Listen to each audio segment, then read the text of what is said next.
லூக்காவின் சுவிசேஷம் 15ஆம் அதிகாரம் திருப்பிக் கொள்வோம்.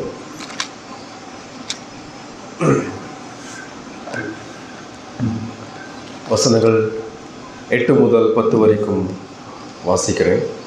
அன்றையும் ஒரு ஸ்திரீ 10 வெள்ளிக்காசை உடையவளாயிருந்து அது ஒரு வெள்ளிக்காசு காணாமற் போனார். விளக்கை கொளுத்தி வீட்டை பெருக்கி அதை கண்டுபிடிக்கிற வரைக்கும் ஜாக்கிரதையாய் தேடாமல் இருப்பாளோ. கண்டுபிடித்த பின்பு தன் சிநேகிதிகளையும் அயல் வீட்டுக்காரிகளையும் கூட வரவழைத்து, காணாமற் போன வெள்ளிக்காசை கண்டுபிடித்தேன், என்னோடே கூட சந்தோஷப்படுங்கள் என்பாள் அல்லவா? அதுபோல மனம் திரும்புகிற ஒரே பாவியை நிமித்தம் தேவனுடைய தூதருக்கு முன்பாக சந்தோஷம் உண்டாயிருக்கிறது என்று உங்களுக்கு சொல்லுகிறேன் என்றார். இந்த செய்தியினுடைய தலைப்பு காணாமற் போன வெள்ளிக்காசு. இந்த வசனங்களை பரிசுத்த ஆவியானவரால் எழுதப்பட்ட வார்த்தைகள் லூக்கா சுவிசேஷகன் மூலமாய் தியோப்பிலுவுக்கும் கிரேக்கர்களுக்கும் இந்த சுவிசேஷ நூலானது எழுதப்படுகிறது. இந்த லூக்கா 15ஆம் அதிகாரத்தில் நாம் போன வாரங்களில் சிந்தித்த காரியம், முதல் 7 வசனங்களை நாம் சிந்தித்தோம். காணாமற் போன ஆட்டை பற்றியும் அதை தேடுகிற மெய்ப்பருடைய வல்லமையை பற்றியும், ரட்சிப்பில் திரியேக தேவன் எவ்வாறு செயல்படுகிறார், மனிதனுடைய இயலாமை, பாவத்தில் மரித்து போன மனிதனுடைய இயலாமை குறித்து நாம் சிந்தித்தோம். இந்த 15ஆம் அதிகாரத்தை நாம் விளங்கிக் கொள்ள வேண்டும் என்றால் இதனுடைய பின்னணியை நாம் விளங்கிக் கொள்வது அவசியமான காரியம். இந்த 15ஆம் அதிகாரத்தில் சொல்லப்பட்ட உவமை கிறிஸ்து எப்பொழுது சொல்கிறார் என்பதை நாம் அறிந்து கொள்ள வேண்டும். லூக்கா 9ஆம் அதிகாரம் 51ஆம் வசனத்தை நாம் வாசிக்கும் பொழுது, லூக்கா 9ஆம் அதிகாரம் 51ஆம் வசனம், பின்பு அவர் எடுத்துக்கொள்ளப்படும் நாட்கள் சமீபித்த போது அவர் எருசலேமுக்கு போக தமது முகத்தை திருப்பி. இப்போ இங்கே நம்ம வாசிக்கிறது என்னன்னு சொன்னால், இயேசு கிறிஸ்து அவருடைய வேலை என்று சொல்லி பார்க்கும் பொழுது, பிதாவாகிய தேவன் அவருடைய மரணத்திற்காக குறிக்கப்பட்ட அந்த வேலை, கிறிஸ்துவனுடைய சிலுவை மரணத்தினுடைய வேலை வருகிற பொழுது இயேசு என்ன செய்கிறார்னு சொன்னால், ஒரு ஊரிலிருந்து எருசலேமுக்கு போவதற்கு தன்னுடைய முகத்தை அவர் திருப்புகிறார். லூக்கா 19ஆம் அதிகாரம் 28ஆம் வசனத்தை நாம் வாசிக்கும் பொழுது, இவைகளை அவர் சொன்ன பின்பு எருசலேமுக்கு புறப்பட்டு முந்தி நடந்து போனார் என்று வாசிக்கிறோம். இந்த 2 வசனமும் அடிப்படையாக என்ன சொல்லுதுன்னு சொல்லி நாம் சிந்திக்கும் பொழுது, இயேசு கிறிஸ்து எருசலேமுக்கு போவதற்கு தம் முகத்தை திருப்பினார் என்று படிக்கிறோம். அதே போல இங்கு இயேசு எருசலேமுக்கு முந்தி நடந்து போனார் என்று படிக்கிறோம். இப்போ இந்த 2 வசனத்திற்கும் இடைப்பட்ட நிகழ்ச்சி தான் இந்த லூக்கா 15ஆம் அதிகாரத்தில் காணப்படுகின்ற கிறிஸ்துவினுடைய பிரசங்கம். இப்போ இந்த 2 வசனமும் என்ன சொல்கிறது? இயேசு எருசலேமுக்காக ஏன் செல்கிறார், எருசலேமை நோக்கி ஏன் தன் முகத்தை திருப்புகிறார், மற்றும் எருசலேமுக்கு போவதற்கு மற்ற சீசர்களை பார்க்கலும் மிக வேகமாக நடந்து போகிறார். எதற்காக சொன்னால், எருசலேமிலே சென்று ராஜ வஸ்திரத்தை தரிப்பதற்காக அல்ல, ராஜா பட்டத்தை ஏற்றுக்கொண்டு ரோமர்களை வீழ்த்தி இஸ்ரேலிலே ராஜ்யத்தை காணக்கூடிய ராஜ்யத்தை ஸ்தாபிப்பதற்காக அல்ல. மாறாக இயேசு ஏன் வேகமாக எருசலேமுக்கு நடந்து போகிறார் என்றால், இயேசு இந்த உலகத்திற்குரிய ராஜ கிரீடத்தை சுமப்பதற்காக அல்ல, மாறாக முள்களினால் செய்யப்பட்ட கிரீடத்தை சுமப்பதற்காக வேகமாக நடந்து போகிறார். இயேசு ராஜ வஸ்திரம் தரிப்பதற்காக வேகமாக நடந்து போகவில்லை, மாறாக அவருடைய வஸ்திரம் கலட்டப்பட்டு நிர்வாணமாக சிலுவையில் அறையப்படுவதற்காக செல்கிறார். இயேசு ரோமர்களை வீழ்த்துவதற்காக அவர் எருசலேமுக்கு வேகமாக செல்லவில்லை, மாறாக பிசாசாகிய அந்த பழைய பாம்பாகிய சர்பத்தை தன் காலின் கீழாக போட்டு மிதித்து சிலுவையில் வெற்றி சிறப்பதற்காக அவர் செல்கிறார். இயேசு எருசலேமுக்கு ஏன் வேகமாக சென்றார்? அங்கு ரோமர்களை வீழ்த்தி அங்கு இஸ்ரவேலினுடைய ராஜ்யத்தை ஸ்தாபிப்பதற்காக அல்ல, மாறாக பிதாவாகிய தேவன் அவரிடம் கொடுத்த அந்த பாவிகளை மீட்டு ரட்சிப்பின் ராஜ்யத்தை ஸ்தாபிப்பதற்காகவே இயேசு வேகமாக எருசலேமுக்கு சென்று கொண்டிருக்கிறார். இப்ப அந்த இடைப்பட்ட நாட்களில் தான் இந்த 15ஆம் அதிகாரத்தில் இயேசு ஒரு உவமையை பரிசேயர்களுக்கும் வேதபாரர்களுக்கும் அவர் சொல்கிறார். ஏன் இந்த ஊமையை அவர் சொல்றார்?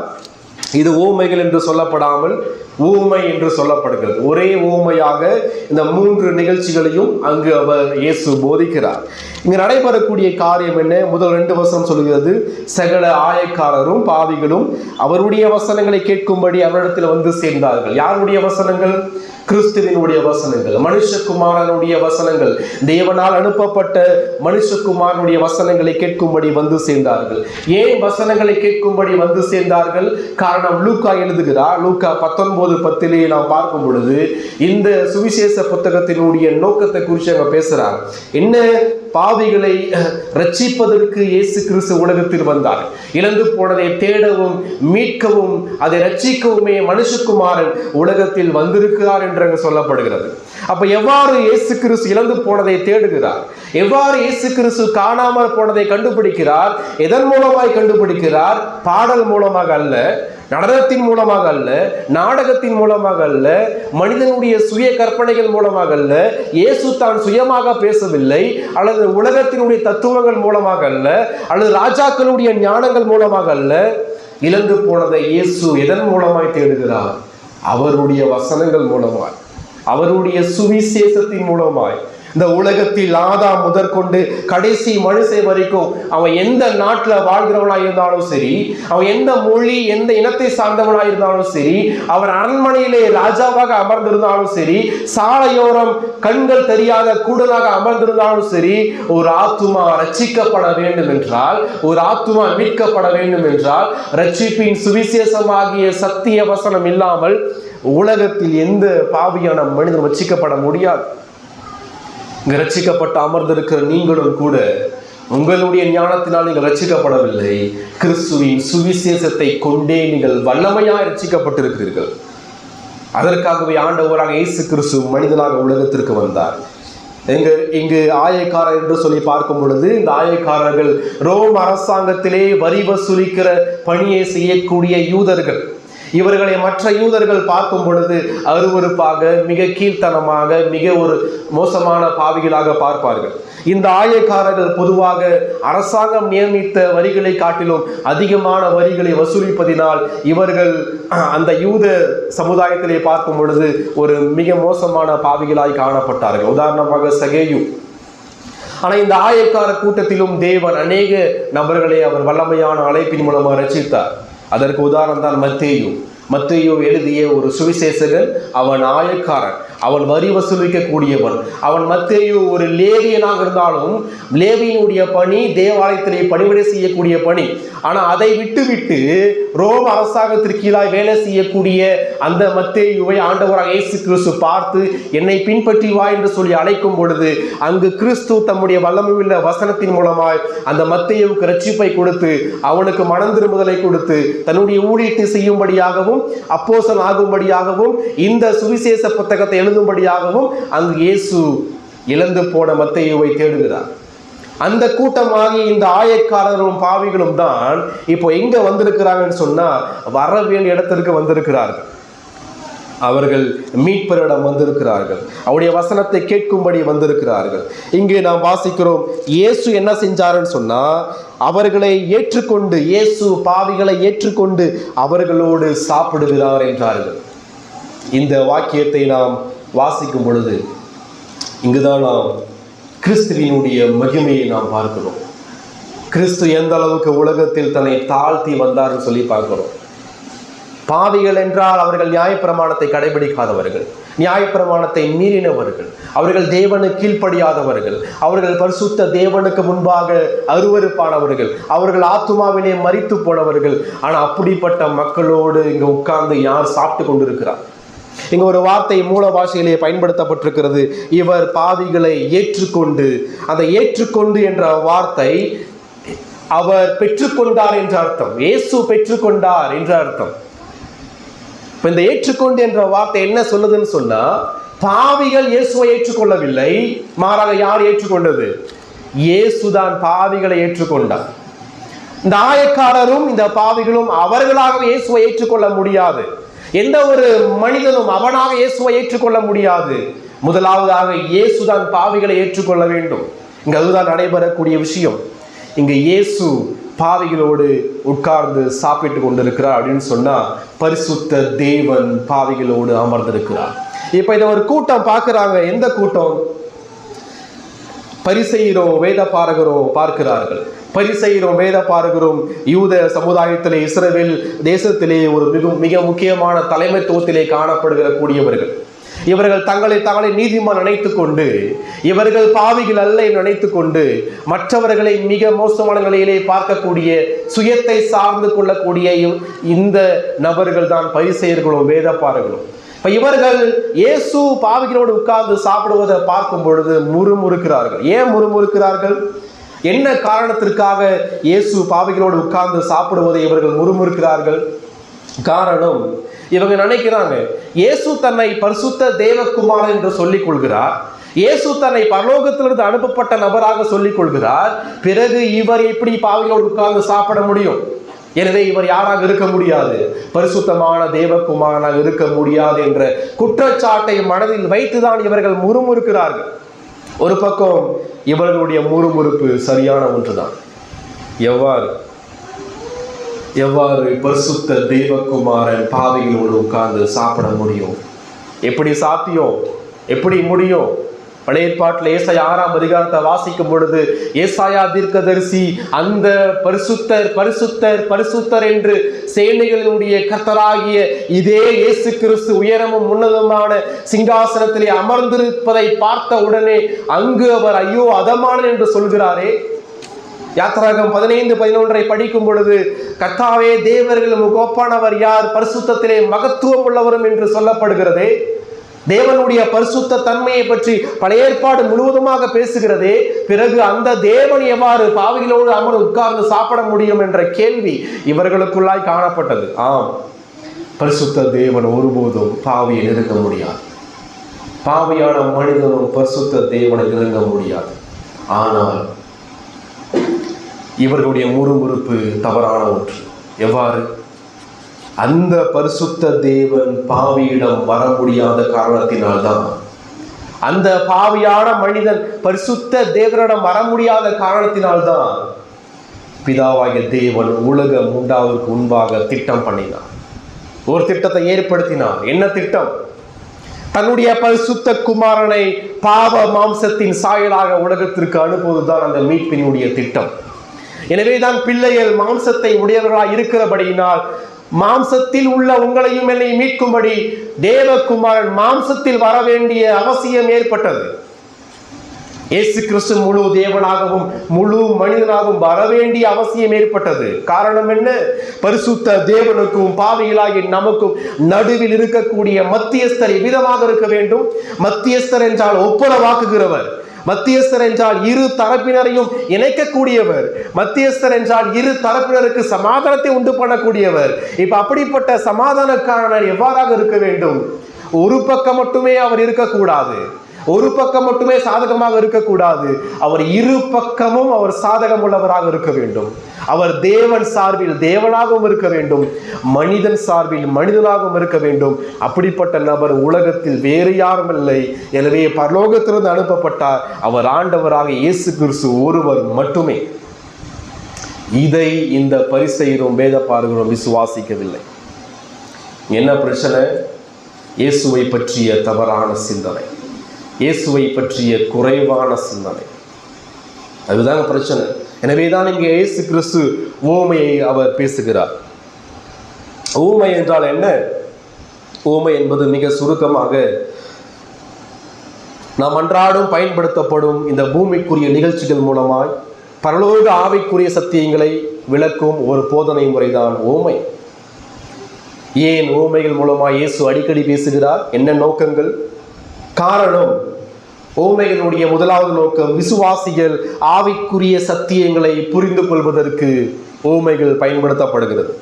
இரண்டாவது, அவிசுவாசிகளாகிய இருதய கடினம் உள்ள மக்களுக்கு சத்தியம் மறைக்கப்படுவதற்கும் ஊமைகள் பயன்படுத்தப்படுகிறது.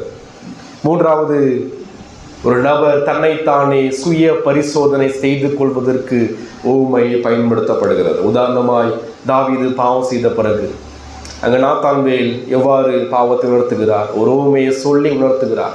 காரணம், தாவீது தன்னைத்தான் ஆராய்ந்து பார்க்க வேண்டும். நான்காவது ஊமைக்கான நோக்கம் எளிமையாக சத்தியத்தை மனதில் புரிந்து கொள்வதற்கு, பதித்து கொள்வதற்கு ஊமைகள் வேதாகமத்திலே கடவுள் பயன்படுத்தியிருக்கிறார். எப்பெல்லாம் ஆட்டை இவங்க பார்க்குறாங்களோ அப்பெல்லாம் ஆட்டை பற்றி, மெய்ப்பனை பற்றி கிறிஸ்து பேசின சிந்தனைகள் தான் நினைவுக்கு வரும். எப்பெல்லாம் வெள்ளிக்காசை இவர்கள் பார்க்கிறார்களோ அப்பொழுதெல்லாம் வெள்ளிக்காசெல்லாம் பார்க்கும் பொழுது இயேசு பேசிய போதனைகள் தான் நினைவுக்கு வரும். அதற்காக தான் கடவுள் ஓமைகளை அவர் பயன்படுத்தியிருக்கிறார். இந்த ஓமைகளை மிக எளிமையாக எல்லாராலும் புரிந்து கொள்ள முடியாது. காரணம் என்ன? இந்த ஓமைகளையும் அல்லது இந்த வேதத்தினுடைய ஆவிக்குரிய சத்தியங்களை விலகிக் கொள்வதற்கு அடிப்படையாக நமக்கு என்ன தேவை? முதலாவது தேவனுடைய இறையாண்மை தேவை, கடவுளுடைய ராஜரிகம் தேவை. அவர் பிதாவாகிய தேவன் யாருக்கு தன்னுடைய சத்தியத்தை வசனங்களை விளக்கப்படுத்த சித்தம் கொண்டிருக்கிறாரோ அவர்களுக்கு மட்டுமே அவர் புரிய வைக்கிறார். இது தேவனுடைய இறையாண்மை. அவர் கல்விமான்களுக்கும் ஞானிகளுக்கும் மறைத்து பாலகருக்கும் அஞ்ஞானிகளுக்கும் பலவீனமான பைத்தியங்களாகிய அவரால் தெரிந்து கொள்ளப்பட்ட மக்களுக்கு அவர் தம்முடைய வார்த்தையை விளக்கப்படுத்துவதில் அவர் இறையாண்மை உள்ளவர். அதே போல இந்த ஊமைகளை விலகிக் கொள்வதற்கு பரிசுத்த ஆவியானவருடைய வெளிச்சமும் உதவியும் நமக்கு அவசியம். இந்த ஓமைகளை விலகிக் கொள்வதற்கு கிறிஸ்துவை மையப்படுத்திய வியாக்கியம் நமக்கு அவசியம்.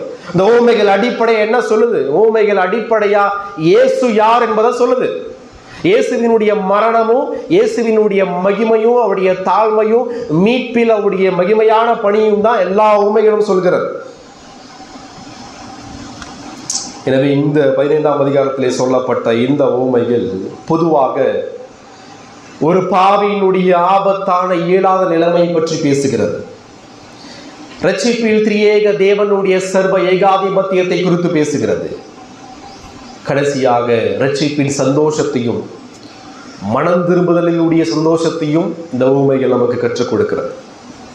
இந்த 8ஆம் வசனம் முதல் 10ஆம் வசனம் வரைக்கும் நாம் பார்க்கும் பொழுது அடிப்படையா 3 காரியத்தை நாம் சிந்திக்கிறோம். முதலாவது, ஒரு பாவியினுடைய நிலை என்ன என்பதை குறித்து இயேசு கிறிஸ்துங்க பேசுகிறார். 8ஆம் வசனம் சொல்லுது, அன்றியும் ஒரு ஸ்திரீ 10 வெள்ளிக்காசை உடையவளாயிருந்து. அன்றியும் என்றால் மேலே சொல்லப்பட்ட அந்த ஓமையினுடைய தொடர்ச்சி தான் இந்த அடுத்த ஓமை, வெள்ளிக்காசை பற்றிய ஓமை. இங்கு நடைபெறக்கூடிய காரியம் என்ன? ஒரு ஸ்திரீயிடம் வெள்ளிக்காசு இருக்கிறது. அந்த வெள்ளிக்காசு திடீரென்று காணாமல் போகிறது. அந்த காணாமல் போன வெள்ளிக்காசு எங்கு இருக்கிறது, அதை எப்படி தேடி இந்த ஸ்திரீ கண்டுபிடிக்கிறாள் என்பதன் மூலமாய் ஒரு செய்தியை சொல்றார். மனம் திரும்புதலுடைய அவசியத்தை பற்றி இங்கு இயேசு கிறிஸ்து போதிக்கிறார். முதலாவது, காணாமற் போன ஆட்டை பற்றிய ஊமையை பரிசேயருக்கும் வேதப்பாரர்களுக்கும் இயேசு ஏன் சொல்றார்? ஏன் ஆட்டை பற்றி மெய்ப்பனை பற்றி ஊமையை சொல்றாருன்னு சொன்னா, இந்த பரிசேயர்களும் வேதப்பாரர்களும் மெய்ப்பர்களை மிக கீழ்த்தனமாக நினைக்கக்கூடியவர்கள். அவருடைய பார்வையில மெய்ப்பர்கள் சொன்னா படிக்காதவர்கள், மெய்ப்பர்கள் சொன்னா அசுத்தமானவர்கள், அவர்கள் பாவிகள், அவர்கள் நியாயப்பிரமாணத்தை மீறினவர்கள், சமுதாயத்திலே அந்த சமுதாய ஸ்ட்ரக்சர்ல மிக கீழே இருக்கக்கூடியவர்கள் தான் இந்த மெய்ப்பர்கள் என்ற பார்வை பரிசேயனுக்கோ வேத பார்வைக்கும் காணப்பட்டுச்சு. ஆனா யாரு அவருடைய பார்வையில கீழ்த்தனமாக இருந்தார்களோ அவர்களை உதாரணமாக வைத்துதான் இயேசுங்க பேசிக் கொண்டிருக்கிறார். என்ன சொல்றாருன்னு சொன்னா, உங்களில் ஒரு மெய்ப்பனா இருப்பான் என்றால் சொல்லி நேரடியா பரிசேயனை இயேசு அட்டாக் பண்றார். நீ பரிசேயனாகி நீங்கள் மெய்ப்பனை மிக கீழ்த்தனமா என்றீங்க, ஆனா உங்களில ஒருத்த மெய்ப்பனா இருக்கும் பொழுது சொல்லி பார்க்கும் பொழுது அங்கு இயேசுடைய பெருமையை அங்கு உடைக்கிறார். அதே போல சொல்லிட்டு அடுத்தது ஒரு மெய்ப்பனாகிய ஆணை பற்றி பேசிட்டு அடுத்து ஒரு ஸ்திரீயினுடைய ஊமையாக ஒரு ஸ்திரீய உருவகமாக பேசிட்டு இருக்கார். ஏன் இங்க ஸ்திரீய ஒரு வெள்ளி காசை காணாமல் போன அந்த காசை கண்டுபிடிக்கக்கூடிய ஆணை பற்றி பேசாமல் ஸ்திரீயை பற்றி பேசுறான்னு சொல்லி பார்க்கும் பொழுது, எவ்வாறு மெய்ப்பர்கள் அவருடைய பார்வையிலே கீழாக இருந்தார்களோ அதே போல பெண்களும் இவர்களுடைய பார்வையிலே மிகவும் ஒதுக்கப்பட்டவர்கள், மிகவும் கீழ்த்தனமானவர்கள். ஒவ்வொரு பரிசையினோ அணிதினமோ என்ன ஜெபம் பண்ணுவான்னு சொன்னா, ஆண்டவரே நீர் என்னை பெண்ணாக படைக்காமல் இருந்ததற்காக நன்றின்னு சொல்லி ஜெபம் பண்ணுவாங்களாம். அந்த அளவுக்கு இவர்கள் பெண்களை சமுதாயத்தில் புறந்தள்ளின கீழ்த்தனமான மக்களாக பார்த்தாங்க. ஆனால் இந்த லூக்கா சுவிசேஷ படிக்கும் பொழுது ஆரம்பம் முதல் வாசிக்கும் பொழுது 1ஆம் அதிகாரத்திலிருந்து வாசிக்கும் பொழுது இங்க லூக்கா சுவிசேஷகன் பெண்களை பற்றி அடிக்கடி பேசிக்கொண்டே வருகிறார். பெண்களுக்கு கொடுக்க வேண்டிய முக்கியத்துவத்தை குறித்து பேசிக்கொண்டே வருகிறார். இந்த இடத்துல நாம சிந்திக்கும் பொழுது இந்த இடத்துல பெண்களுக்கான முக்கியத்துவத்தை பற்றி, ஸ்திரீனா யார் என்பதை பற்றி இயேசு அவர் தொடர்ச்சியா வேதாகமத்தில் பேசிக்கொண்டே வருகிறார். ஸ்திரீ என்பவள் தேவனால் படைக்கப்பட்ட ஒரு படைப்பு. எவ்வாறு கடவுள் ஆதாமை 6வது நாளிலே உண்டு பண்ணினாரோ அதே 6வது நாளிலே தேவன் ஸ்திரீயை உண்டு பண்ணினார். இருவருமே தேவ சாயலாக படைக்கப்பட்டவர்கள். ஆண் ஒரு தேவ சாயலாக, பெண் ஒரு தேவ சாயலாக படைக்கப்படவில்லை. இருவரும் தேவ சாயலாக, பரிசுத்தம், நீதி, ஞானம் என்கிற தேவ சாயலாகவே படைக்கப்பட்டார்கள். குடும்பத்திலும் திருச்சபையிலும் வெவ்வேறு பொறுப்புகள், ஆணுக்கும் பெண்ணுக்கும் வித்தியாசத்தை கடவுள் ஏற்படுத்தியிருந்தாலும் ரட்சிப்பில் இருவரும் சமமானவர்கள். சபைக்குள்ளாக இருவரும் சமமானவர்கள். சபையில் ஆண் பெண் என்ற எந்த ஏற்றத்தாழ்வுமே கிடையாது. ஆனால் திருச்சபையிலும் குடும்பத்திலும் தேவன் வெவ்வேறான பொறுப்புகளை, ஆணுக்குரிய பொறுப்புகளை ஆணுக்கும், பெண்ணுக்குரிய பொறுப்புகளை பெண்ணுக்கும் அவர் கொடுத்திருக்கிறார். இதை ஒருபோதும் மாற்ற முடியாத காரணம் இது படைப்பில் ஏற்படுத்தப்பட்ட நியதி. யார் பிரசங்கிக்க வேண்டும், யார் போதகராக பணியாற்ற வேண்டும், யார் உதவிக்காரர்களாக இருக்க வேண்டும் என்பதை ஆணுக்கு மட்டுமே தேவன் வேதாகமத்தில் படைப்பில் நியதியில் ஏற்படுத்தி வைத்திருக்கிறார். அதே போல குடும்பத்திற்கு யார் தலைவன் என்பதை, ஆண் என்பதை தேவன் படைப்பில் ஏற்படுத்தினபடியால் அது ஒருபோதும் ஒருவராலும் மாற்ற முடியாது. மாற்றினார்கள் என்றால் அவர்கள் தேவனை எதிர்க்கிறார்கள் என்ற அர்த்தம். ஒருவேளை இந்த பரிசேயன் தன்னை ஸ்திரீயாக கற்பனை கூட செய்து பார்க்க முடியாது. ஆனால் தேவன் அநேக இடங்களில் தன்னை பெண்ணுக்கு ஒப்பிட்டு அவர் பேசிக்கொண்டே வருகிறார். உதாரணமாக லூக்கா 13ஆம் அதிகாரம் 34ஆம் வசனத்தை வாசிக்கும் பொழுது, லூக்கா 13:34, எருசலேமே எருசலேமே, தீர்க்கதரிசிகளை கொலை செய்து உன்னிடத்தில் அனுப்பப்பட்டவர்களை கல்லெறிகிறவளே, கோழி தன் குஞ்சுகளை தன் சிறகுகளின் கீழே கூட்டி சேர்த்து கொள்ளும் வண்ணமாக நான் எத்தனை தரமோ உன் பிள்ளைகளை கூட்டி சேர்த்து கொள்ள மனதாயிருந்தேன். இந்த இடத்துல ஒரு தாய் கோழிக்கு தன்னை ஒப்பிட்டு அவர் பேசுறார். ஒரு தாய்மைக்கு நிகராக தேவன் தன்னை இங்கு வெளிப்படுத்தி பேசுகிறார். எப்படி ஒரு தாய் கோழி தன் குஞ்சுகளை சேர்த்துக் கொள்வதற்கு ஆவலாக இருக்குமோ அதே போலதான் அந்த அன்பிற்கும் அந்த மீட்பின் பராமரிப்பிற்கும் ஒப்பிட்டு தேவன் தன்னை இங்கு பேசுகிறார். சங்கீதம் 23ஆம் சங்கீதம் 5ஆம் வசனத்தை நான் வாசிக்கும் பொழுது, அனைவருக்கும் தெரிந்த சங்கீத பகுதி, 1ஆம் வசனம் சொல்கிறது, கர்த்தர் என் மெய்ப்பராய் இருக்கிறார். இங்க மெய்ப்பர் என்றால் ஆணுக்குரிய பணி. தேவன் ஆணுக்குரிய பணியோடு ஒப்பிட்டு பேசுகிறார். அதே தேவன் தான் 5ஆம் வசனத்தில் பார்க்கும் பொழுது, என் சத்துருக்களுக்கு முன்பாக நீர் எனக்கு ஒரு பந்தியை ஆயத்தப்படுத்தி, பந்தியை ஆயத்தப்படுத்துகிற பணி என்பது ஸ்திரீக்கான பணி, குடும்பத்திலே உள்ள பெண்ணுக்கான பணி. பெண் தான் பந்தியை ஆயத்தப்படுத்துகிறாள். வீட்டில் உள்ள பொறுப்புகளும் கடமைகளையும் அவள் நிறைவேற்றுகிறாள். எனவே இங்க தேவன் சொல்றாரு, எவ்வாறு ஒரு மெய்ப்பன் இருக்கிறாரோ அதே போல நான் மெய்ப்பன், ஆடுகளை பராமரிக்கக்கூடியவன். அதே போல ஒரு ஸ்திரீ எவ்வாறு பந்தியை ஆயத்தப்படுத்துவாளோ அதே அன்போடு, அதே இறுதி அக்கறையோடு, அதே கரிசனையோடு நான் இருக்கிறேன் சொல்லி தேவன் தன்னை காண்பித்துக் கொண்டே வருகிறார்.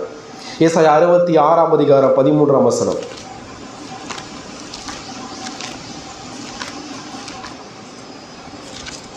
ஏசாயா 66:13 நாம் வாசிக்கும் பொழுது, ஒருவனை அவன் தாய் தேற்றுவது போல நான் உங்களை தேற்றுவேன் என்று தேவன் சொல்றார். அப்ப இந்த இடத்துல எந்த பரிசேயனோ வேத பாரகனோ மெய்ப்பர்களையோ ஸ்திரீகளையும் ரொம்ப மோசமாக கருதினார்களோ அதே மெய்ப்பனாக, அதே ஸ்திரீயினுடைய அன்போடு தேவன் தன்னை ஒப்பிட்டு இங்கு பேசிக்கொண்டே இருக்கிறார்.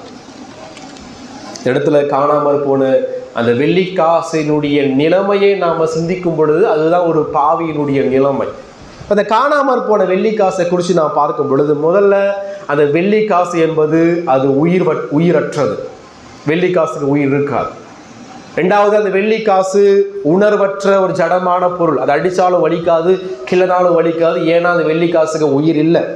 மூணாவது, அந்த வெள்ளிக்காசு எங்க இருக்குன்னு சொன்னா இருட்டுக்குள்ள காணப்படுது. எப்படி சொல்றோம்? எனவே தான் அந்த ஸ்திரீ என்னத்தை கொளுத்துறா? விளக்கை கொளுத்துகிறாள். ஏன் விளக்கை கொளுத்துகிறாள்? அந்த வெள்ளிக்காசு இருட்டுக்குள்ளாய் காணப்படுகிறது. நாலாவது, அந்த வெள்ளிக்காசு அசுத்தத்திற்குள்ளாய் காணப்படுகிறது. எவ்வாறு சொல்கிறோம்? எனவே தான் அந்த ஸ்திரீ பெருக்குகிறாள். ஏன் பெருக்குறா? அங்க தூசி இருக்குன்னு சொல்லி அர்த்தம். எனவே அந்த வெள்ளிக்காசு உயிரற்றது, அந்த வெள்ளிக்காசு உணர்வற்றது, அந்த வெள்ளிக்காசு இருட்டிலே காணப்படுகிறது, அந்த வெள்ளிக்காசு அசுத்தத்திலே தங்கி இருக்கிறது. இதுதான் ஒரு பாவியினுடைய நிலைமை.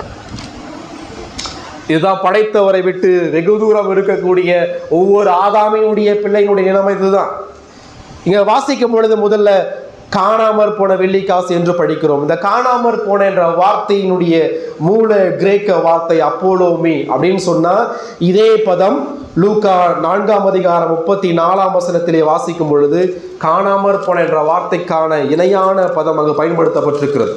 லூக்கா 4:34 படிக்கும் பொழுது அசுத்தாவி பிடிக்கிறது ஒரு மனுஷன் இருக்கிறான்.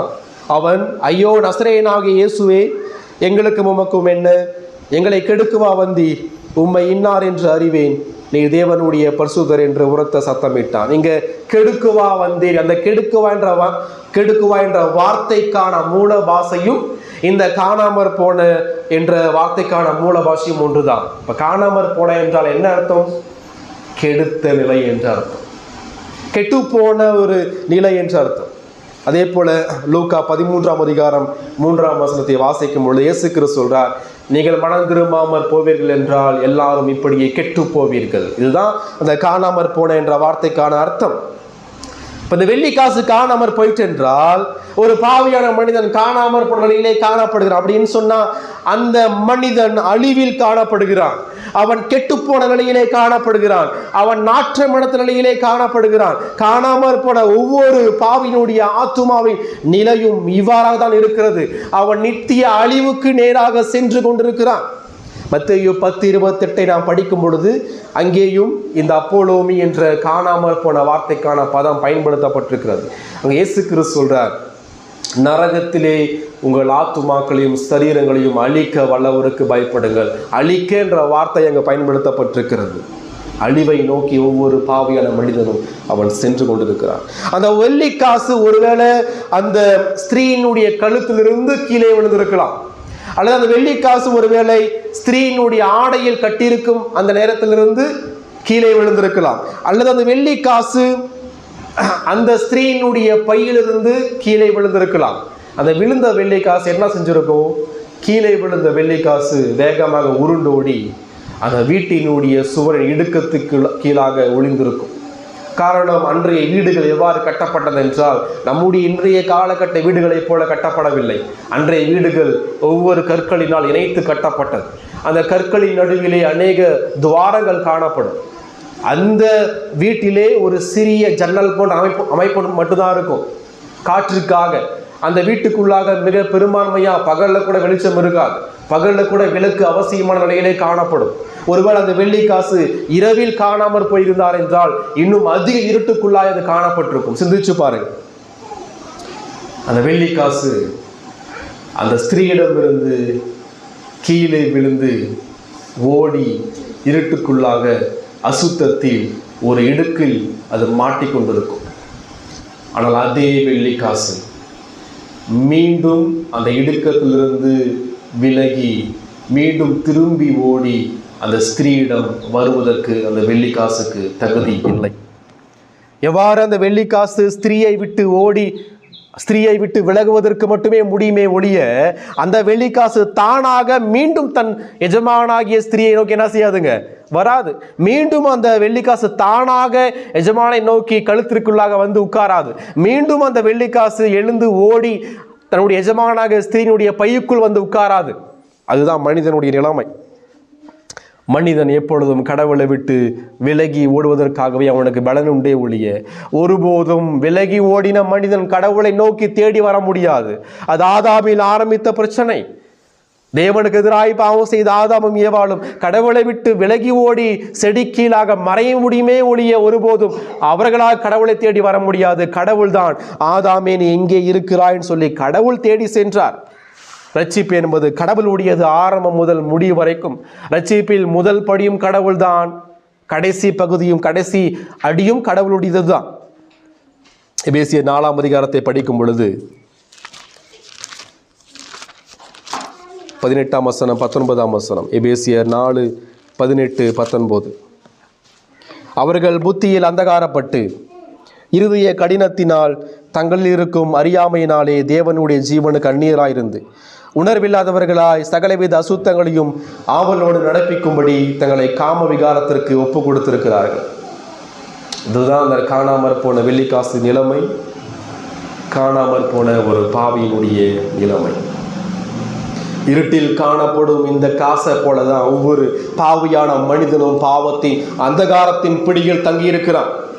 ரோமர் 1:21 வாசிக்கும் பொழுது அப்போஸ்தலனாகிய பவுல் சொல்கிறார், 1:21, அவர்கள் தேவனை அறிந்தும் அவரை தேவன் என்று மகிமைப்படுத்தாமலும் ஸ்தோத்தரியாமலும் இருந்து தங்கள் சிந்தனைகளினாலே வீணரானார்கள். உணர்வில்லாத அவர்களுடைய இருதயம் இருளடைந்தது. பாவத்தின் அந்தகாரத்தின் பிடியிலே மாட்டிக்கொண்டிருக்கிற அந்த மனிதனுடைய இருதயம் இருளினால் நிறையப்பட்ட நிலையிலே காணப்படுகிறது. யோவான் 3:19 ஆண்டவராக இயேசு கிறிஸ்து சொல்றார், ஒளியானது உலகத்தில் வந்திருந்தும் மனுஷருடைய கிரியைகள் பொல்லாதவைகளாக இருக்கிறபடியினால் அவர்கள் ஒளியை பார்க்கலாம் இருளை விரும்புகிறது, அந்த ஆக்கினை தீர்ப்புக்கு காரணமாக இருக்கிறது. பாவியினுடைய இருதயம் மட்டும் அந்தகாரப்படவில்லை, அவர்கள் ஆத்துமாவில் மரித்திருந்தாலும் இருளை விரும்பிக் கொண்டே இருக்கிறார்கள். ஒளியிடம் வருவதற்கு அவர்களுக்கு சித்தம் இல்லை. அவருடைய சித்தம் அனைத்திலும் பாவத்திற்கு அடிமையாகவே காணப்படுகிறது. 2 கொரிந்தியர் 4:4 வாசிக்கும் பொழுது அவனுடைய இருதயம் பிசாசினால் குருடாக்கப்பட்ட நிலையிலே காணப்படுகிறது. எனவேதான் அவர்களால் கடவுளுடைய வார்த்தையை புரிந்து கொள்ள முடியாது. கடவுளுடைய பரிசுத்த தன்மையை கண்களை திறந்து பார்க்க முடியாது. கல்வாரி சிலுவையில் அடிக்கப்பட்ட அந்த இயேசு கிறிஸ்துவினுடைய மகிமையின் பிரஸ்தாபத்தை அவர்கள் பார்த்து மனம் திரும்ப முடியாது. வேதத்தின் அதிசயங்களை அவர்களால் பார்க்க முடியாது. ஜபத்தினுடைய மேன்மையை பார்க்க முடியாது. சபையினுடைய மேன்மையை பார்க்க முடியாது. ஆராதனையினுடைய மேன்மையை அவர்களால் உணர முடியாது. காரணம், அவள் இருதயமும் மனக்கண்களும் குருடாக்கப்பட்ட நிலையிலே காணப்படுகிறது. அவர்களால் இருளை மட்டுமே பார்க்க முடியுமே ஒழிய இருளை தவிர வேறொன்றையும் பார்க்க முடியாது. இந்த வெள்ளிக்காசு எங்கு இருக்கிறது? இந்த வெள்ளிக்காசு குப்பையில் அல்லது தூசியில் அல்லது அசுத்தத்தில் காணப்படுகிறது. காரணம், அன்றைய வீடுகள் அப்படிப்பட்ட சூழ்நிலையில் தான் கட்டப்பட்ட ஒரு வீடுகள். ஏசாயா 64:6 நாம் வாசிக்கும் பொழுது, ஏசாயா 64:6, நாங்கள் அனைவரும் தீட்டானவர்களைப் போல் இருக்கிறோம், எங்களுடைய நீதியில் எல்லாம் அழுக்கான கந்தைகள் போல இருக்கிறது. பாவியினுடைய அசுத்த நிலையை குறித்து இங்கே பேசுகிறார். தீட்டு அல்லது அழுக்கான கந்தைன்னு சொல்லி பார்க்கும்பொழுது இந்த வார்த்தை 12 வருஷம் பெரும்பாடு உள்ள ஸ்திரீயை பற்றிய வார்த்தைகள். அந்த அளவுக்கு ஒரு பாவியான மனிதன் தீட்டாக, அவன் அழுக்காக காணப்படுகிறான் என்று அர்த்தம். மார்க் 7:20 முதல் 23 வரைக்கும் நாம் வாசிக்கும் பொழுது எந்த அளவுக்கு மனுஷனுடைய தீட்டு கடவுளுடைய பார்வையில் அருவருப்பானது. மனுஷனுக்குள்ளே இருந்து புறப்படுகிறதே மனுஷனை தீட்டுப்படுத்தும். எப்படி எனில், மனுஷனுடைய இருதயத்திற்குள் இருந்து பொல்லாத சிந்தனைகளும் விபச்சாரங்களும் வேசித்தனங்களும் கொலைபாதங்களும் களவுகளும் பொருளாசைகளும் துஷ்டத்தனங்களும் கபடும் காமவிகாரமும் வன்கண்ணும் தூஷணமும் பெருமையும் மதிகேடும் புறப்பட்டு வரும். பொல்லாங்கானவைகளாகிய இவைகள் எல்லாம் உள்ளத்திலிருந்து புறப்பட்டு மனுஷனை தீட்டுப்படுத்தும் என்றார். மனுஷனுடைய இருதயத்திலிருந்து இயற்கையாகவே ஒருபோதும் கடவுளுக்கு பிரியமான காரியங்கள் வராது. அங்கிருந்து வர வேண்டும் என்றால் அசுத்தங்கள் மட்டும்தான் வரும். எவ்வாறு மரித்து போன ஒரு சரீரம், அழுகி போன ஒரு சரீரம் லாசரை போல நாற்றத்தை வீசுமோ, அதே போல ரட்சிக்கப்படாத ஒரு மனிதன் பாவத்தை மட்டும்தான் செய்வான். கடவுளுடைய பார்வையில சுகந்த வாசனையாக இருப்பதற்கு பதிலாய் அசிங்கமான அருவருப்பான வாசனையாகிய நாற்றமாகிய பாவத்தை மட்டும்தான் அந்த பாவியானவன் வீச செய்து கொண்டே இருப்பான். ஆத்துமாவில் உயிரற்ற மனிதன் தன்னைத்தான் உயிர்ப்பித்துக் கொள்ள முடியாது. அந்த காணாமற் போன வெள்ளிக்காசு தனக்குத்தானே கால்களை முளைப்பித்து ஜீவனை கொடுத்து எழுந்து ஸ்திரியை நோக்கி ஓடி வர முடியாதோ? ஆத்துமாவில் மரித்து போன மனிதன் தனக்குத்தான் அவன் ஜீவனை கொடுக்க முடியாது. எவ்வாறு அந்த வெள்ளிக்காசு உணர்வற்ற நிலையிலே காணப்படுகிறதோ அதே போலதான் பாவியான மனிதன் உணர்வற்ற நிலையிலே இருந்து கொண்டு தனக்குத்தானே தேவனுடைய சுவிசேஷத்தை பற்றிய உணர்வை அவனால் கொடுக்க முடியாது. இருளில் உள்ள அந்த மனிதன் தானாக எழுந்து வெளிச்சத்திற்கு கீழாக வர முடியாது. வெளிச்சம் அவன் மீது பிரகாசிப்பதை ஒருபோதும் விரும்ப மாட்டான். அசுத்தம் உள்ள அந்த பாவியான மனிதன் தன்னைத்தானே கூட்டி சுத்திகரித்து அல்லது கழுவி தன்னைத்தானே பரிசுத்தமாக்கி கொள்ளவே முடியாது. காரணம் என்ன? அந்த வெள்ளிக்காசு அதற்கு அடிமையாகவே காணப்படுகிறது. அந்த வெள்ளிக்காசு உள்ள இடத்தை பாருங்கள். அந்த வெள்ளிக்காசு உள்ள இடம் இப்படிப்பட்ட இடமாக தான் காணப்படுகிறது. அதே போலதான் பாவியான மனிதனுடைய உள்ளார்ந்த இருதயமும் அவன் இருக்கிற இந்த உலகமும் அப்படிப்பட்ட நிலையில் தான் காணப்படுகிறபடியால் அவன் பிசாசிற்கும் மாம்சத்திற்கும் உலகத்திற்கும் அடிமையாக இருக்கிறபடியினால் அவைகள் சொல்வதை தான் அவன் கேட்பான். இந்த வெள்ளிக்காசு நிலைமை என்பது வெறுமனே அங்க இருக்கிற ஆயக்காரரும் பாவிகளுடைய நிலைமையை மாத்திரமல்ல, முறுமுறுத்து கொண்டிருக்கிற பரிசேயனும் வேத பார்வனுடைய நிலைமையும் இந்த நிலைமை தான். அவன் நினைச்சிட்டு இருக்கான், நான் நீதிமான்கள், நான் நியாயப்பிரமாணத்தை நான் கடைபிடிக்கிறேன், நான் தசமபாகத்தை செலுத்துறேன், நான் வாரத்துக்கு 2 முறை 3 முறை தசமபாகத்தை செலுத்துறேன், நாள்தோறும் ஜெபம் பண்றேன், வேதத்தை படிக்கிறேன், ஆராதனைக்கு போறேன், தேவாலயத்துக்கு போறேன், பலிகளை செலுத்துறேன். ஆனா அவர்கள் இருதயம் இருள் அடைந்து அசுத்தத்தால் நிறைந்திருக்கிறது. கிறிஸ்துவினுடைய நீதியை விசுவாசிக்காத, கிறிஸ்துவின் சிலுவை கீழாக தன்னுடைய பாவத்தை ஒத்து அறிக்கை செய்து மனம் திரும்பாத எந்த மனிதனும் இந்த பரிசேயனை போல வேத பார்வனை போல தான் இருக்கிறார்கள். ரெண்டாவது நாம் பார்க்கும்போது அந்த வெள்ளிக்காசை அந்த ஸ்திரீ எவ்வாறு கண்டுபிடிக்கிறாள், இந்த இடத்துல கண்டுபிடிக்கும் தேவனுடைய வல்லமையை பற்றி நாம் வாசிக்கிறோம். ரட்சிப்பில் கடவுள் எவ்வாறு தம் வல்லமையோடு செயல்படுகிறார், அந்த ஸ்திரீ எவ்வாறு ஆவலோடும் தேடலோடும் வாஞ்சையோடும் அந்த வெள்ளிக்காசை தேடி இருப்பார். அந்த மெய்ப்பணி எந்த அளவுக்கு வாஞ்சையோடு அந்த ஆட்டை தேடி இருப்பானோ அதே போலதான் இந்த ஸ்திரீயும் மிக ஆவலோடு அதை கண்டுபிடிக்கிற வரைக்கும் அந்த வெள்ளிக்காசையை தேடி இருப்பார். அதனுடைய விலை, அதனுடைய மதிப்பு அந்த ஸ்திரீக்கு தெரியும். இங்க 10 வெள்ளிக்காசு என்பது ஒரு வெள்ளிக்காசு ஒரு நாளுக்குரிய ஊதியமாக இருக்கிறது. இங்க 10 வெள்ளிக்காசு சொல்லி படிக்கும் பொழுது அந்த ஸ்திரீ மிக பணக்கார ஒரு ஸ்திரீயாக இல்லாமல் ஒரு நடுத்தர அல்லது மிக ஏழ்மையான ஒரு ஸ்திரீயாகவே இருக்கிறார். அவளுக்கு அந்த வெள்ளிக்காசினுடைய மதிப்பும் மேன்மையும் தெரியும். ஒரு காசின் மீட்பு இந்த அளவுக்கு பெரிதாக இருக்கும் என்றால், ஒரு காணாமற் போன ஒரு ஆட்டினுடைய விலை மதிப்பு அது மெய்ப்பெண்ணுக்கு பெரிதாக இருக்கும் என்றால், காணாமற் போன ஒரு வெள்ளிக்காசினுடைய நிலைமை அந்த ஸ்திரீக்கு மிக முக்கியமான பணியாக இருக்கும் என்றால், ஒரு ஆட்டை விட ஒரு வெள்ளிக்காசை விட விலை உயர்ந்த ஒரு ஆத்துமாவின் மீது கடவுள் எந்த அளவுக்கு கரிசனையோடு இருக்கிறார். அந்த ஆத்துமா பிதாவினால் தெரிந்து கொள்ளப்பட்ட ஆத்துமாவாக இருக்கும் பொழுது, அந்த ஆத்துமா தன் குமாரனிடம் உலக தோற்றத்துக்கு முன்பாகவே பிதாவினால் கொடுக்கப்பட்ட ஆத்துமாவாக இருக்கும் பொழுது, அந்த ஆத்துமாவின் மீது திரியேக தேவன் எந்த அளவுக்கு ஆவலோடு வாஞ்சையோடு கரிசனையோடு அவர் மீட்பதற்கு ஆயத்தமுள்ள கடவுளாக இருக்கிறார். ஒரு ஆத்துமாவுடைய நிலைமை இதுதான். அந்த ஆத்துமா பாவத்தில் செத்து போயிருந்தாலும் அந்த ஆத்துமாவுக்கு ஒரு விலை மதிப்பு இருக்கிறது. ஏன் விலை மதிப்பு? எந்த பொருள் அழியாதோ அந்த பொருள் விலை மதிப்பு மிக்கது.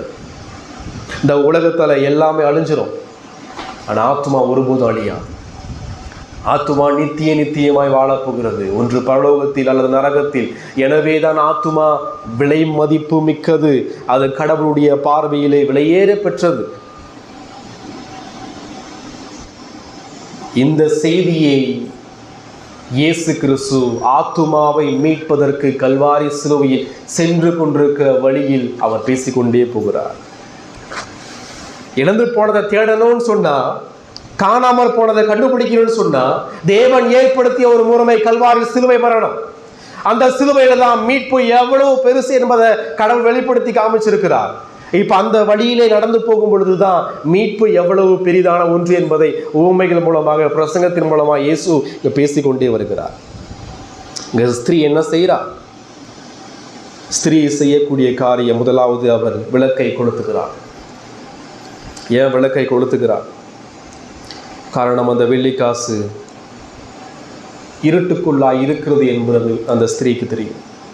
விளக்கு என்பது வெளிச்சத்தை கொடுப்பது, விளக்கு என்பது இருளை நீக்குவது, விளக்கு என்பது அந்த காசு எங்கு இருக்கிறது என்கிற இடத்தை காண்பிப்பதுதான் விளக்கினுடைய பணி. எது விளக்கு? சங்கீதம் 119 அதிகாரம் 105 வசனத்தை வாசிக்கும் பொழுது, உம்முடைய வசனம் என் கால்களுக்கு தீபமும் என் பாதைக்கு வெளிச்சமுமாய் இருக்கிறது என்று, தேவனுடைய வார்த்தை விளக்காய் இருக்கிறது என்று வேதம் சொல்லுகிறது. சங்கீதம் 19:8 படிக்கும் பொழுது, கர்த்தருடைய நியாயங்கள் செம்மையும் இருதயத்தை சந்தோஷிப்பிக்கிறதுமாக இருக்கிறது. கர்த்தருடைய கற்பனை தூய்மையும் கண்களை தெளிவிக்கிறதுமாய் இருக்கிறது. நீதிமொழிகள் 6ஆம் அதிகாரம் 23ஆம் வசனம்.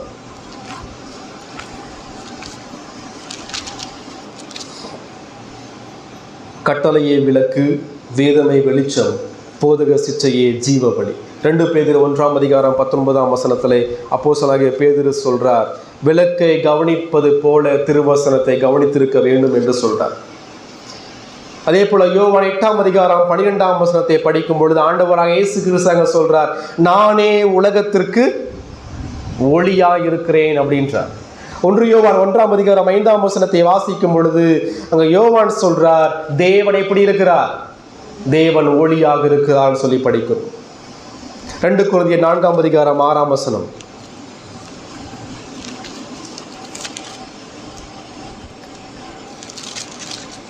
மூன்றாம் வசனம் 4ஆம் வசனம் முதல் படிக்கும் பொழுது தேவனுடைய சாயலாய் இருக்கிற கிறிஸ்துவின் மகிமையான சுவிசேஷத்தின் ஒளி அவிசுவாசிகளாகி அவர்களுக்கு பிரகாசமாயிராதபடிக்கு இப்பிரபஞ்சத்தின் தேவனானவன் அவருடைய கண்களை மனதை கூடாக்கினான். 6ஆம் வசனம், இருளிலிருந்து வெளிச்சத்தை பிரகாசிக்க சொன்ன தேவன் இயேசு கிறிஸ்துவின் முகத்தில் உள்ள தமது மகிமையின் அறிவாகிய ஒளியை தோன்ற பண்ணும் பொருட்டாக எங்கள் இருதயங்களிலே பிரகாசித்தார். கிறிஸ்துவின் மகிமையான சுவிசேஷமே அந்த ஒளி என்று வேதம் சொல்கிறது. வேதம் அது தேவனுடைய விளக்கு. கிறிஸ்து தேவனுடைய விளக்காயிருக்கிறார். அவருடைய முகத்தில் உள்ள மகிமையின் பிரகாசமாகிய சுவிசேஷம் தேவனுடைய விளக்காக இருக்கிறது. எனவே ஒரு பாவியை தேவன் கண்டுபிடிப்பதற்கு அவர் என்ன செய்கிறார்? அவர் ஏற்படுத்திய வழிமுறை தான் இந்த வேதம். அவர் ஏற்படுத்திய வழிமுறை தான் ஆண்டவராக இயேசு கிறிஸ்து. அவருடைய முகத்தில் உள்ள தேவனுடைய மகிமையாகிய இந்த பிரகாசமாகிய சுவிசேஷத்தின் மூலமாகவே இந்த உலகத்தில் காணாமற் போயிருக்கிற ஒவ்வொரு ஆட்டையும் வெள்ளிக்காசையும் தேவன் கண்டுபிடிக்கிறார். அதுதான் பிரசங்கம். அந்த பிரசங்கத்தின் மூலமாய் தீர்க்கதரிசியாய் இருக்கிற இயேசு பேசுகிறார். அந்த பிரசங்கத்தின் மூலமாய் மெய்ப்பனாய் இருக்கிற இயேசு கிறிஸ்து தேடுகிறார். அந்த பிரசங்கத்தின் மூலமாய் காணாமற் போன வெள்ளிக்காசை இயேசு தேடுகிறார். அந்த ஒளி பாவிகள் மீது பிரகாசிக்க பண்ணுவது பரிசுத்த ஆவியானவர். அப்பொழுதுதான் அங்கு அவர் கண்டுபிடித்து ரட்சித்து தன்னுடைய பிள்ளைகளாக அவர் சேர்த்துக் கொள்கிறார். கொலோசியர் 1ஆம் அதிகாரம் 13ஆம் வசனம்.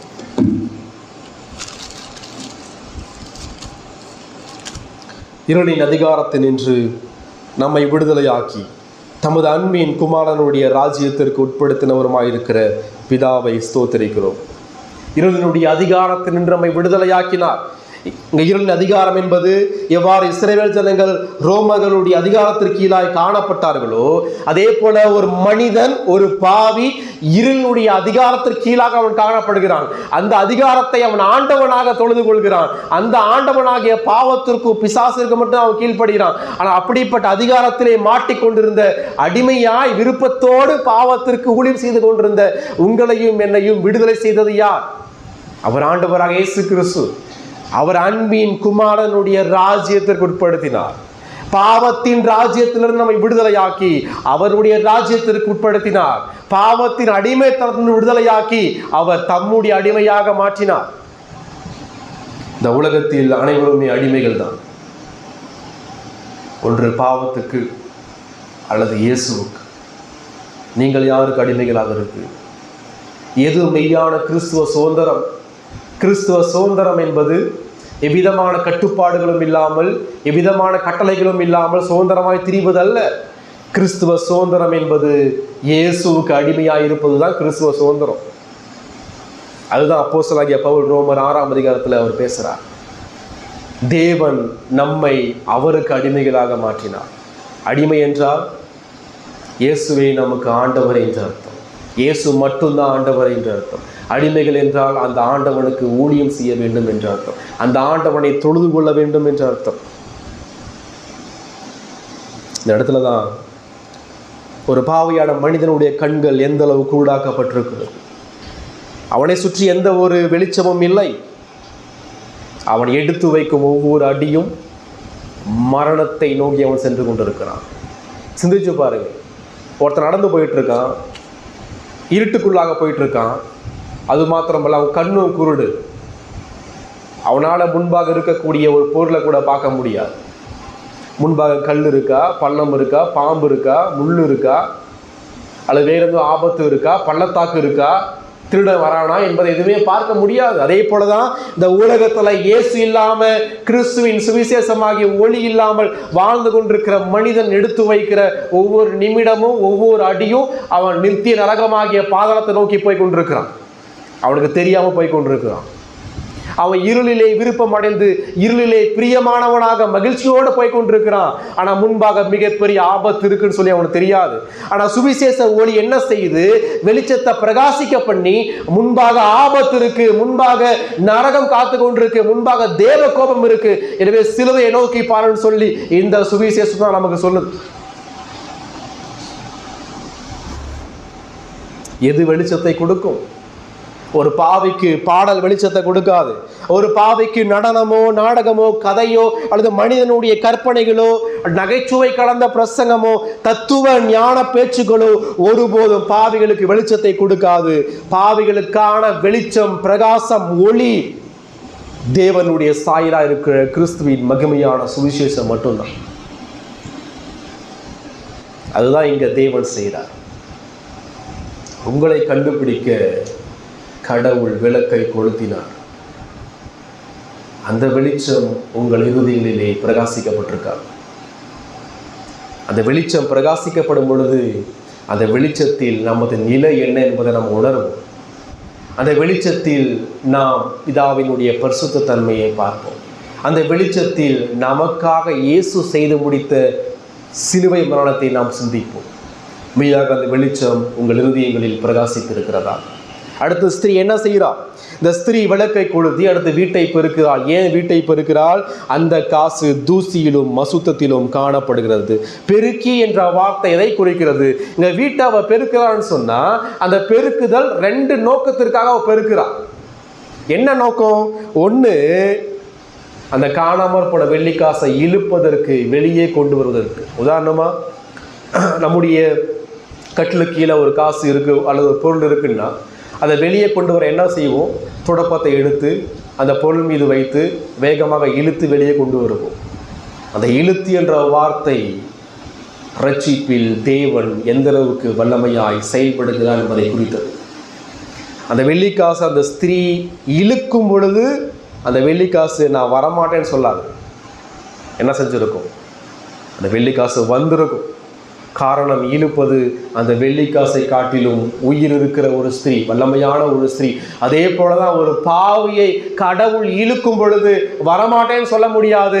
காரணம், இழுப்பது தேவன், வானத்தையும் பூமியை படைத்த வல்லமையான கடவுள். நட்சத்திரங்களை உண்டாக்கின பூமியை, சூரியனையும் தம்முடைய வல்லமையுள்ள வசனத்தினாலே தாங்கிக் கொண்டிருக்கிற அதே கரத்தின் மூலமாய் தேவனால் தெரிந்து கொள்ளப்பட்ட ஒரு பாவியை கடவுள் ஒளியாகிய சுவிசேஷத்தின் மூலமாய் இழுக்கும் பொழுது அவன் நிச்சயமாக வந்து விடுவான். காரணம், தேவன் வல்லமையுள்ள கடவுள். யோவான் 6:44 படிக்கும் பொழுது இயேசு கிறிஸ்து சொல்றார், பிதா ஒருவனை இழுத்துக் கொள்ளாவிட்டால் அவன் தானாக என்னிடம் வர முடியாது என்கிறார். இப்போ வீட்டை பெருக்கி என்றால் முதலாவது அந்த காசு இழுக்கப்படுகிறது, இரண்டாவது அது சுத்தம் பண்ணப்படுகிறது. அந்த காசை எடுத்துட்டு அப்படியே ஸ்திரீ போயிட மாட்டான். அந்த காசை அவன் சுத்தம் பண்ணுவான், துடைப்பா, முடிஞ்சா கழுவா. அதுதான் இயேசு கிறிஸ்து அவர் செய்கிறார். யோவான் 17:17 படிக்கும் பொழுது, உம்முடைய சத்தியத்தினாலே பரிசுத்தப்படுத்தும், உம்முடைய வசனமே சத்தியம் என்று இயேசு கிறிஸ்து அங்கே ஜெபிக்கிறார். 1 யோவான் 1:9 வாசிக்கும் பொழுது, கிறிஸ்து இயேசுவின் ரத்தம் சகல பாவத்தையும் நீக்கி சுத்திகரிக்கும் என்று வாசிக்கிறோம். தாவீது சங்கீதம் 51:7 சொல்றார், ஈசோப்பினால் என்னை சுத்திகரியும் என்கிறார். ஈசோப்பு என்பது ஒரு தாவரம். இதற்காக பயன்படுத்தப்படும். பஸ்கா பண்டிகையின் மீது போது ஒரு ஆட்டை வெட்டி அந்த ஆட்டின் இரத்தத்தை ஒரு பாத்திரத்தில் ஊற்றி அந்த இரத்தத்தை நிலைக்கால்களில் பூச வேண்டும் என்றால் அந்த ஈசோப்பு என்கிற தாவரத்தை எடுத்து இரத்தத்தில் தோய்த்து அதில் தான் பூசுவார்கள். எனவே எங்கு ஈசோப்பு இருக்கிறதோ அங்கே என்ன இருக்கிறது? இரத்தம் இருக்கிறது என்ற அர்த்தம். இப்போ தாவீது ஜெபம் பண்ணாருன்னு சொன்னால், ஈசோப்பினால் என்னை சுத்திகரியும் என்றால் அங்கு இரத்தம் இருக்கிறது. ஆண்டவரே, உம்முடைய குமாரனாகிய கிறிஸ்துவின் இரத்தத்தின் மூலமாய் என்னை சுத்திகரியும் என்று அர்த்தம். தேவன் எவ்வாறு ஒரு பாவியை சுத்தம் பண்ணுகிறார்? கடவுள் ஒரு பாவியை சுத்தம் பண்ணுவதற்கு முதலாவது வேதாகமத்தையும் கிறிஸ்துவின் இரத்தத்தையும் கிறிஸ்துவனுடைய பரிந்து பேசுதலையும் பரிசுத்த ஆவியானவருடைய செயல்பாட்டையும் எல்லாவற்றுக்கும் மேலாக உபத்திரவம் பாடுகள் மூலமாக ஒரு பாவியையும் அல்லது ஒரு விசுவாசியையும் தேவன் சுத்தம் பண்ணுகிறார். எபிரேயர் 9:14 இவ்வாறு சொல்கிறது. கிறிஸ்துவின் இரத்தத்தின் வல்லமையை பற்றி சொல்கிறது. எபிரேயர் 9:14 நித்திய ஆவியினாலே தம்மை தாமே பழுதற்ற பலியாக தேவனுக்கு ஒப்பு கொடுத்த கிறிஸ்துவனுடைய இரத்தம் ஜீவனுள்ள தேவனுக்கு ஊழியம் செய்வதற்கு உங்கள் மனசாட்சியை செத்த கிரியைகளை சுத்திகரிப்பது எவ்வளவு நிச்சயமான ஒன்று. நாள்தோறும் நாம் செய்யக்கூடிய பாவங்கள் அது கடவுளுக்கு மிகவும் எதிரானது. அவைகள் மிக கரைகள் நிறைந்த ஒன்று. அதை சுத்திகரிக்க உலகத்தில் எவ்விதமான பொருளும் இல்லை. நமது பாவ கரைகளை சுத்திகரிப்பதற்கு வல்லமையான ஒரு இரத்தம் தேவை. அந்த இரத்தம் உலகத்தில் ஒருவருடைய இரத்தம், அது மாசற்ற ஆட்டுக்குட்டியாகிய கிறிஸ்துவின் விலையேற பெற்ற இரத்தம் மட்டுமே. அதால் மாத்திரமே நம்முடைய பாவத்தை கழுவ முடியும். பாவக்கரைகள் மிகவும் மோசமானது. பாவக்கரைகள் மிகவும் அது நிலையான ஒன்று. அதை மிக எளிமையாக போகாது. நம்முடைய தான தர்மங்கள் மூலமாய், நற்கிரியைகள் மூலமாய், நம்முடைய வெறுமனை வேத வாசிப்பின் மூலமாய் நம்முடைய பாவக்கரைகள் போகாது. அந்த பாவக்கரைகள் போக வேண்டும் என்றால் நித்திய ஆவியினாலே தம்மை தாமே பழுதற்ற பலியாக ஒப்பு கொடுத்த அந்த வல்லமையான கிறிஸ்துவின் வல்லமையான இரத்தம் மட்டுமே. திரியேக தேவன் தம்முடைய சுவிசேஷத்தின் மூலமாக, கிறிஸ்துவின் மரணத்தின் மூலமாக நம்மை நாள்தோறும் அவர் சுத்திகரிக்கிறார். வேறொரு வழிமுறை இல்லை. ஒரு பாவி மீட்கப்பட வேண்டும் என்றால், ஒரு விசுவாசியை பரிசுத்தமாகுதலை அடைய வேண்டும் என்றால், பழைய ஏற்பாட்டிலும் சரி புதிய ஏற்பாட்டிலும் சரி ஒரே ஒரு வழிமுறையை மட்டுமே தேவன் ஏற்படுத்தியிருக்கிறார். அந்த வழிமுறை ஆண்டவராக இயேசு கிறிஸ்து. அப்போஸ்தலர் 4:12 சொல்கிறது, அவராலே என்று வேறு ஒருவர் ரட்சிப்பு இல்லை. வானத்தின் கீழே மனுஷனுக்குள்ளே அவருடைய நாமமே இல்லாமல் வேறொரு நாமம் கட்டளையிடப்படவில்லை. எபேசியர் 1:13 சொல்கிறது, எது அந்த வழிமுறை? ரட்சிப்பின் சுவிசேஷமாகிய சத்திய வசனத்தை கேட்டு நீங்கள் விசுவாசிகள் ஆன பொழுது வாக்குத்தத்தம் பண்ணப்பட்ட பரிசுத்த ஆவியினாலே முத்திரை போடப்பட்டீர்களே. பழைய ஏற்பாட்டிலும் புதிய ஏற்பாட்டிலும் ஒரு பாவிக்கான ரட்சிப்பு ஒரே வழிமுறை மட்டும்தான். சத்திய வசனமாகிய சுவிசேஷத்தின் மூலமாக வெளிப்படுத்தப்பட்ட ஆண்டவராக இயேசு கிறிஸ்து மட்டும்தான். இந்த 3வது 9 10 வாசிக்கும் பொழுது மனம் திரும்புதலுடைய சந்தோஷத்தை பற்றி ஆண்டவராக இயேசு கிறிஸ்து இங்கே அவர் பேசுகிறார். எவ்வாறு மேய்ப்பன் தன் நண்பர்களை அழைத்து மகிழ்கிறானோ அதே போல இந்த ஸ்திரீ தனது தோழிகளை அழைத்து இந்த மீட்பின் சந்தோஷத்தையும் செய்தியையும் இந்த வெள்ளிக்காசை கண்டுபிடித்த ஸ்திரீ தன் தோழிகளுக்கு அவள் அறிவிக்கிறாள். கண்டுபிடித்தேன் என்று இவர் சொல்றார். அவள் கூப்பிட்டு என்ன சொல்றா? வெள்ளிக்காசு என்னை கண்டுபிடித்ததுன்னு சொல்ல கிடையாது. அல்லது மேல மெய்ப்பன் சொல்லும்போது என்ன சொல்றான்? ஆடு என்னை கண்டுபிடித்ததுன்னு சொல்லலை. அவன் சொல்றான், நான் ஆட்டை கண்டுபிடித்தேன் அப்படின்றான். ஸ்திரீ சொல்றா, நான் தான் கண்டுபிடிச்சேன் அப்படின்றான். இதில் தான் தேவனுடைய ரட்சிப்பின் மீட்பின் சர்வ இறையாண்மை. ரட்சிப்பு கடவுளுடையது மட்டுமே. கடவுள் கண்டுபிடிக்கிற வரைக்கும் பாவியான மனிதன் காணாமற் போன நிலையின் ஆபத்தில் தான் அவன் காணப்படுவான். இந்த இடத்துல ஒரு பாவியினுடைய மனம் திரும்புதல் பரலோகத்தில் சந்தோஷத்தை உண்டாக்குகிறது என்பதை குறித்து இயேசு கிறிஸ்துங்க பேசுகிறார். பாவியுடைய ரட்சிப்பில் தேவன் மகிமைப்படுகிறார். அந்த மகிமைப்படுதல் மூலமாய் தேவன் மகிழ்ச்சி அடைகிறார். இந்த உலகத்தை கடவுள் ஏன் படைத்தார்? எந்த நோக்கத்திற்காக படைத்தார்? அவருடைய மகிமைக்காகவும் அவருடைய மகிழ்ச்சிக்காகவும் மட்டும்தான் படைத்தார். அதே போல ஒரு பாவியினுடைய மனம் திரும்புதல் தேவனுக்கு மகிழ்ச்சியையும் சந்தோஷத்தையும் உண்டாக்குகிறது. இங்க தேவனுடைய தூதருக்கு முன்பாக சொல்லி இயேசு கிறிஸ்து சொல்றார். யாருக்கு முன்பாக சந்தோஷம் உண்டாயிருக்கும்? தேவனுடைய தூதருக்கு முன்பாக சந்தோஷம் உண்டாயிருக்கும். அதே போல காணாமற் போன ஆட்டினுடைய ஓமையிலே பார்க்கும் பொழுது பரலோகத்தில் சந்தோஷம் உண்டாயிருக்கும் என்று சொல்றார். என்ன அர்த்தம் என்றால், தேவனுடைய தூதருக்கு முன்பாக சந்தோஷம் உண்டாயிருக்கும் என்றால் தேவனுடைய தூதருக்கு முன்பாக யார் இருப்பது? தேவன் தான் இருக்கிறார். காரணம், தூதர்கள் நாள்தோறும் தேவனை தரிசித்துக் கொண்டிருக்கிறார்.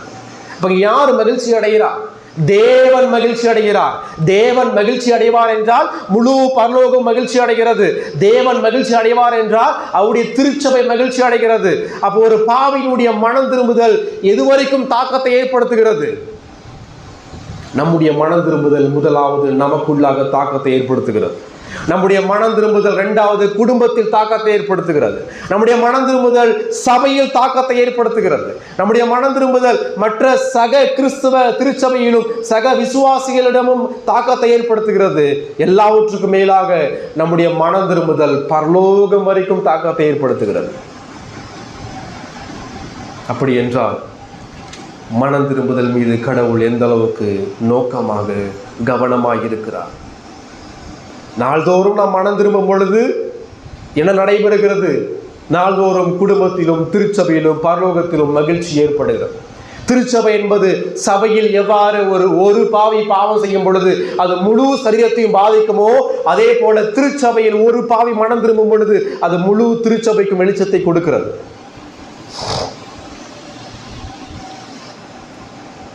1 பேதுரு 1:12 படிக்கும் பொழுது தேவன் எவ்வாறு ரட்சிப்பை கொடுக்கிறார் என்பதை உற்று பார்க்க தேவதூதரும் ஆசையாக இருக்கிறார்கள்.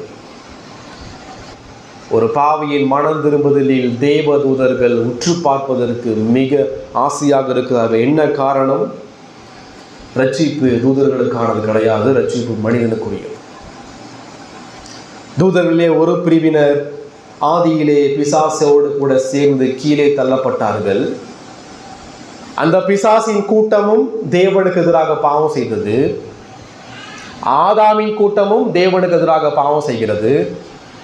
ஆனால் மனிதனை காட்டிலும் உயர்ந்த படைப்பாக படைக்கப்பட்ட தேவ தூதனுக்காக இயேசு கிறிஸ்து கல்வாரி சிலுவையிலே மரிக்கவில்லை.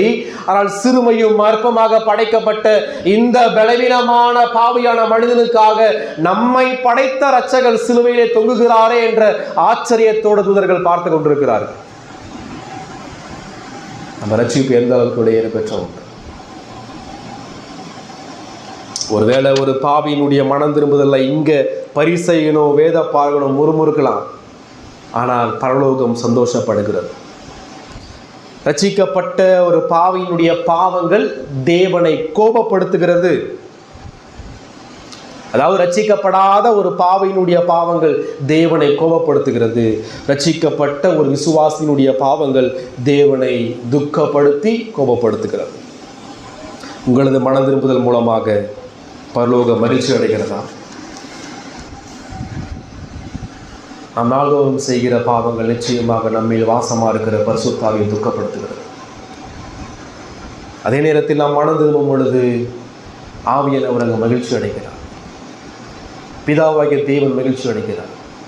நமது மத்தியஸ்தர் அங்கு மகிழ்ச்சி அடைகிறார். எதன் மூலமாய் தேவன் மகிழ்ச்சி அடைகிறாரோ அதை செய்வதுதான் நம்முடைய நாள்தோறும் கடமையாக பணியாக இருக்க வேண்டும். மெய்யாகவே இங்கு இருக்கிற நீங்கள் தேவனால் கண்டுபிடிக்கப்பட்ட விசுவாசிகளாக இருக்கிறீர்களா? தேவனால் கண்டுபிடிக்கப்பட்ட ஆடாக இருப்பீர்கள் என்றால் மெய்ப்பனுடைய வார்த்தைகளை கீழ்ப்படியுங்கள். மெய்யாகவே அந்த ஸ்திரீயினால் கண்டுபிடிக்கப்பட்ட வெள்ளிக்காசை போல நீங்கள் தேவனால் கண்டுபிடிக்கப்பட்டவர்களாக இருக்கிறீர்களா? அப்படி என்றால் நீங்கள் அவருடையவர்கள். கண்டுபிடிக்கப்பட்ட ஆடு எவ்வாறு மெய்ப்பனுடையதோ அதே போல கண்டுபிடிக்கப்பட்ட வெள்ளிக்காசு எவ்வாறு ஸ்திரீயினுடையதோ அதே போல மீட்கப்பட்ட நீங்களும் நானும் தேவனுக்குரியவர்கள் மட்டும்தான். தேவன் மட்டுமே நமக்கு அதிகாரியாக இருக்கிறார். நீங்கள் உங்களுடையவர்கள் அல்ல. இறுதி வரைக்கும் அந்த ஆட்டையும் அந்த வெள்ளிக்காசையும் அவர்கள் காப்பாற்றுவதை போல இறுதி வரைக்கும் கண்டுபிடிக்கப்பட்ட உங்களையும் என்னையும் தம்முடைய வல்லமையான பிரசனத்தில் இருத்து அவர் வல்லமை உள்ள கடவுளாக இருக்கிறார். ரட்சிப்பை நாம் ஒருபோதும் இழந்து போக முடியாது. நாம் பாவம் செய்கிறோம், ஆனாலும் நம்மில் உள்ள கிறிஸ்துவில் உள்ள தேவனுடைய அன்பு நம்மை விட்டு விலகாமல் நமக்கு மனம் திரும்புதலை அளித்து பரிசுத்தமாகி நாள்தோறும் கிறிஸ்துவின் சாயலாக மாற்றி ஒரு நாள் நீங்கள் நானும் கிறிஸ்துவின் சமூகத்தில் நிற்க போகிறோம். நித்தியமான வாழ்க்கையை வாழப்போகிறோம். கண்டுபிடிக்கப்பட்ட நாள் முதல், நீங்கள் ரட்சிக்கப்பட்ட நாள் முதல் கிறிஸ்துவை சந்திக்கிற நாள் வரைக்கும் நடைபெறக்கூடிய அனைத்து நிகழ்ச்சிகளும் தேவனுடைய கட்டுப்பாட்டுக்குள் காணப்படுகிறது. இடைப்பட்ட அனைத்து துன்பங்களும் பாடுகளும் தேவைகளும் இவகை அனைத்து மத்தியிலும் கிறிஸ்துவில் உள்ள அன்பை விட்டு நம்மை ஒன்றும் பிரிக்காது. ஒரு பாவியின் மனம் திரும்புதலே இந்த அளவுக்கு பரலோகத்தில் மகிழ்ச்சியை கொடுக்கும் என்றார். ஒரு பாவியின் மனம் திரும்புதல் பரலோகத்தில் மகிழ்ச்சியை கொடுக்கும் என்றார். ஒரு குடும்பத்தினுடைய மனம் திரும்புதல், ஒரு திருச்சபையினுடைய மனம் திரும்புதல், ஒரு கிறிஸ்துவ சமுதாயத்தினுடைய மனம் திரும்புதல் எந்த அளவுக்கு பரலோகத்தில் மகிழ்ச்சியும் சந்தோஷத்தையும் உண்டாக்கும். மனம் திரும்புதல், மனம் திரும்பி சிலுவையை நோக்கி பாருங்கள். இன்றைக்கும் ரட்சிக்கப்படாத, காணாமற் போன, அழிவில் காணப்படுகிற ஒவ்வொரு பாவியான மனிதனுக்கும் தேவன் வாய்ப்பை கொடுத்து கொண்டே இருக்கிறார். உலகத்தில் நீங்கள் உயிரோடு வாழ்கிற ஒவ்வொரு நிமிடமும் ஒவ்வொரு நடியும் தேவன் கொடுத்த மனம் திரும்புவதற்கும் மீட்கப்படுவதற்கும் தேவன் கொடுத்த வாய்ப்பு. உங்கள் பாவத்தை உணர்ந்து அறிக்கை செய்து மனஸ்தாபப்பட்டு சிலுவையில் அறையப்பட்ட இயேசுவை நோக்கி பார்த்து அவரை ஆண்டவராக விசுவாசித்து, அவர் உங்களுக்காக இரத்தத்தை சிந்தினார் என்பதை விசுவாசித்து, உங்களுக்காக உயிர்த்தெழுந்தார் என்பதை விசுவாசிக்கும் பொழுது அந்த மகிமையான மீட்பை உங்களுக்கு அவர் தர வல்லமையுள்ள கடவுளாக இருக்கிறார். ஜெபிக்கலாம்.